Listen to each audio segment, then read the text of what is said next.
Welcome back to Reality Asserts Itself. I'm Paul Jay on the Real News Network. We're continuing our series of interviews with John Kiriakou, the former CIA officer. And in the last episode, we left on a cliffhanger. So if you didn't watch the last episode, well, you better go back and watch. In fact, you probably should watch all the preceding episodes because we're just going to pick it up. Thanks for joining us again. Thanks for having me. All right, so what happened next? Well, as part of my job with the Senate Foreign Relations Committee, like everybody else on the committee staff, I had lunch on a regular basis with foreign diplomats. And during those lunches, we would talk about whatever happened to be in the news. Israeli elections, developments in Turkey, Yemen is collapsing, whatever happened to be interesting. And we would just give each other our views on these news events. So I was having lunch with a Japanese diplomat at his invitation at a restaurant on Capitol Hill. And toward the end of the conversation, he said to me, "So what's next for you?" And I said, "Well, I'm actually thinking of resigning. I promised Senator Kerry I'd give him 2 years. It's been 2.5. I miss working for myself. I think I'm gonna move on." To do what? I wanted to go back into consulting again. And he got very excited and he said, "No, don't do that. I can give you money if you give me information." And I said, "Do you have any idea how many times I've made that pitch? Shame on you for even saying something like that. I'm going to have to report this." Well, I went directly from the lunch to the office of the Senate Security Officer. And I said, I was just pitched by a foreign intelligence officer. So he asked me to write him a memo, and he would send the memo to the FBI. So I wrote a very detailed memo about the lunch, and it went to the FBI, and then 2 days later, 2 FBI agents came up to the Senate Security Office to interview me.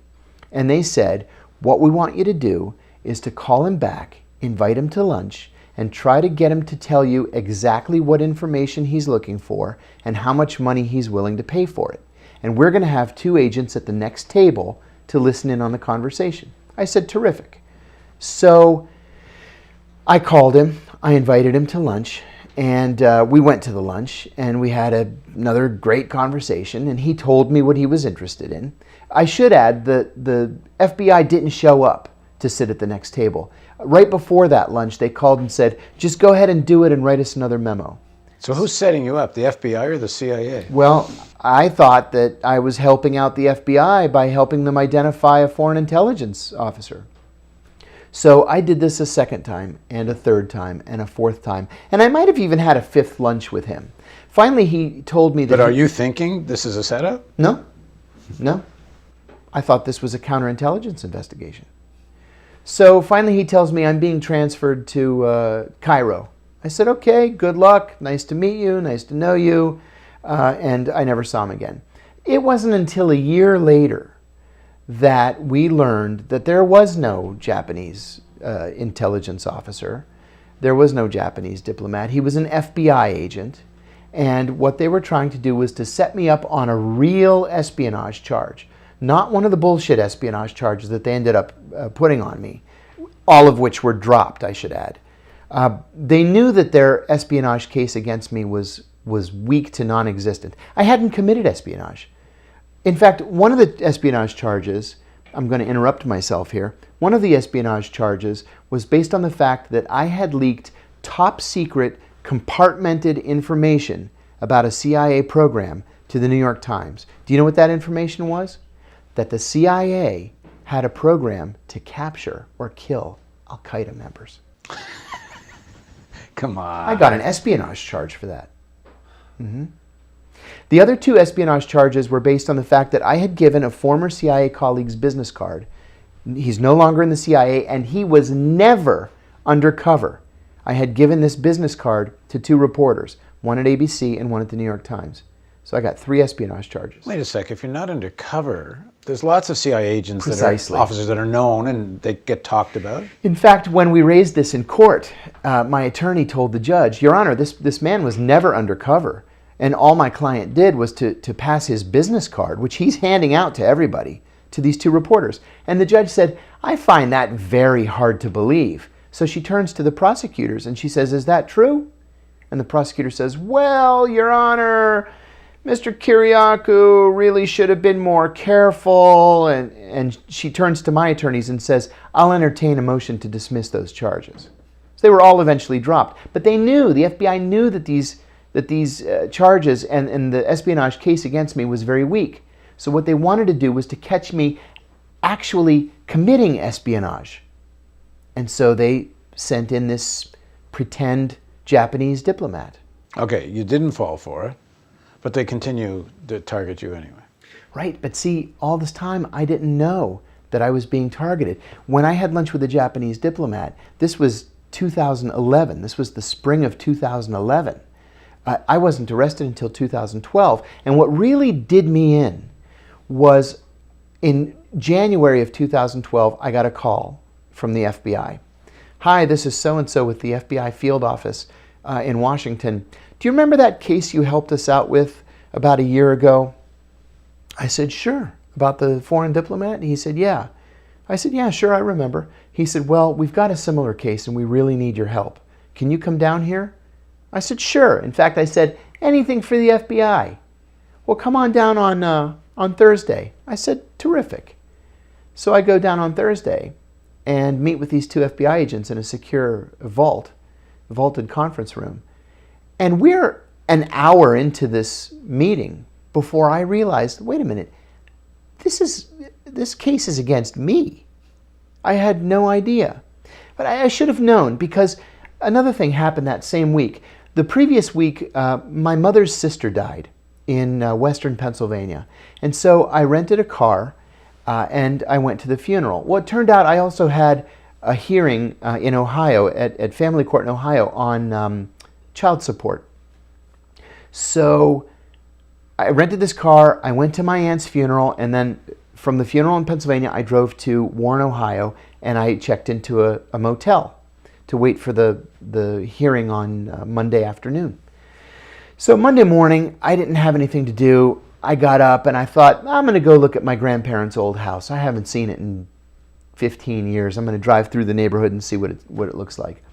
So I drive up to the house and I'm going like 2 miles an hour, and I noticed there's a Toyota behind me. So I waved an apology and I sort of pulled over to the side of the road. And they don't want to pass. He didn't want to pass. And I thought, well, that's odd. So I drive up to the intersection and I make this great big U-turn in the intersection.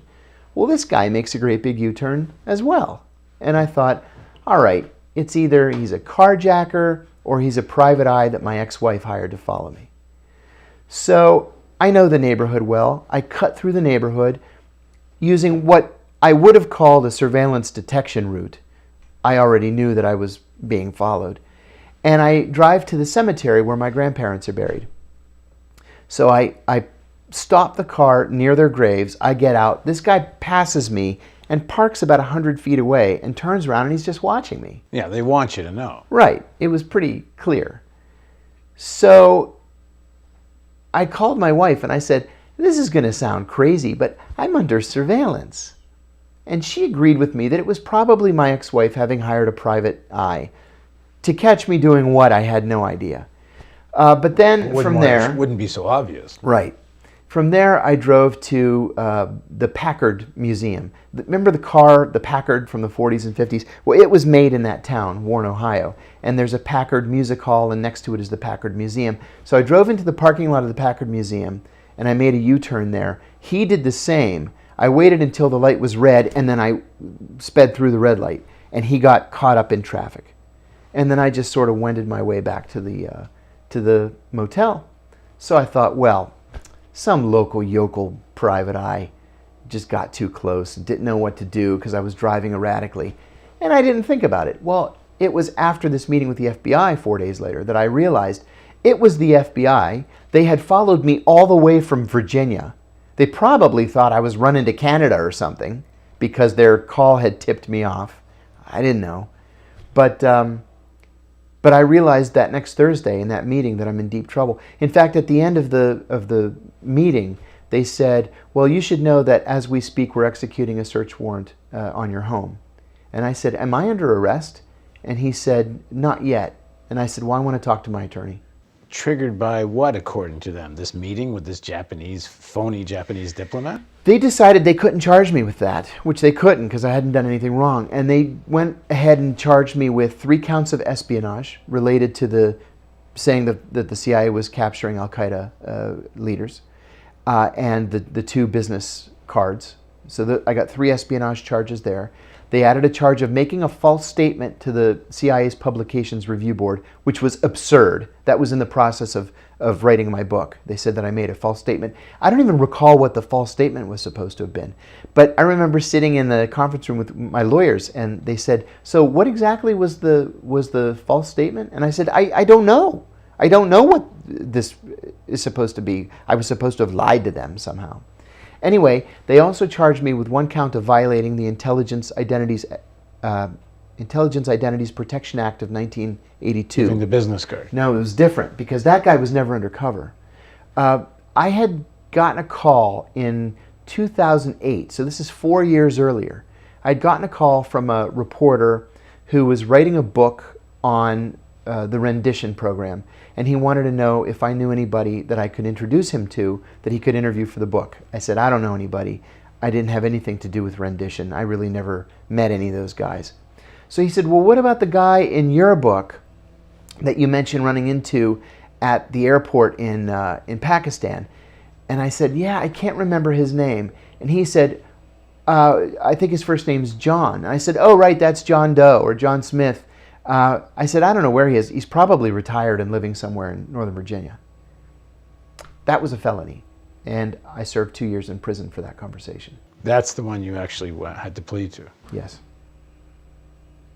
So they tried hard to get me, and when I say hard, I mean they tried to get me 45 years. So that's the short of to jump to the chase. Mm-hmm. You were facing all these espionage charges, right. So you plead to this one. My investigator developed information indicating that the reporter did not get that name from me. He got it from a disgruntled former CIA officer in Bethesda, Maryland. So why didn't you fight it? Well, we went to the prosecutors to fight it. And the prosecutor said, first of all, you can't prove that we withheld the information. You can't prove that we ever had the information. Secondly, we'll drop that charge. We'll drop that IIPA charge. But we're going to go after you on the 3 espionage charges. But why? They're so ridiculous, the 3 espionage charges. Why didn't you fight them? Because this is the Eastern District of Virginia. It's called the Espionage Court, and nobody ever wins in the Eastern District of Virginia. This is why I told Ed Snowden when he first went public, don't come home, because you won't get a fair trial. Your jury's going to be made up of FBI agents, military officers, CIA officers. You're never going to get a fair hearing here. Never. So for me, it ended up being an economic question. Can my family live without me for 2 years? Basically, on the kindness of strangers and family members. And the answer was yes. But could they live without me for 20, which is what I realistically could have expected if I had been convicted of the espionage charges? No, they couldn't have made it for 20. So I cut my losses and I took a plea. It's extortion. Mm-hmm. But this is what the Justice Department does. What they do is they heap charges on you, knowing that they're going to drop all of them but one if you take a plea. Because what you're eventually going to do is you're going to be so beaten down, you're going to spend every cent you have and every cent you've been able to borrow from friends or family members. You're going to spend your pension, unless they take it away from you like they did in my case, and you're going to still have these charges. Took your pension away from you. Yeah, I lost my federal pension. Mm-hmm. I've got nothing. I'm going to have to work till the day I die. There's nothing I can do about it. So what they do is they heap on these charges, knowing that eventually you're going to give up and you're going to take a plea. That's why, according to ProPublica, that actually studied this, the feds have a 98.2% conviction rate. I said in a speech right before I went to prison, Saddam Hussein won 98% of his last presidential election, and we said the fix was in. The Justice Department wins 98.2% of their cases, and we say they're geniuses. I say there's something wrong with the system. Now, this was all designed to send a message in the CIA. Do not, if you're one of us, you don't even poke around at all. Mm-hmm. And it sounds, the more you tell the story, it's almost sounds like it's less about that you went public on torture, which I'm sure pissed them off at the time. Sure. But the fact that you keep poking. Right. And number two, to shut you up. This has not shut you up. Quite the opposite. No, quite the opposite. In fact, I said, again, in a speech before I went to prison, if they thought this would shut me up, they don't know me at all. Because now I've devoted my life to fighting them. Thanks for joining us. Happy to be here. And thank you for joining us on Reality Asserts Itself. on the Real News Network. And I'm sure John's going to be back on the Real News, not too distant future.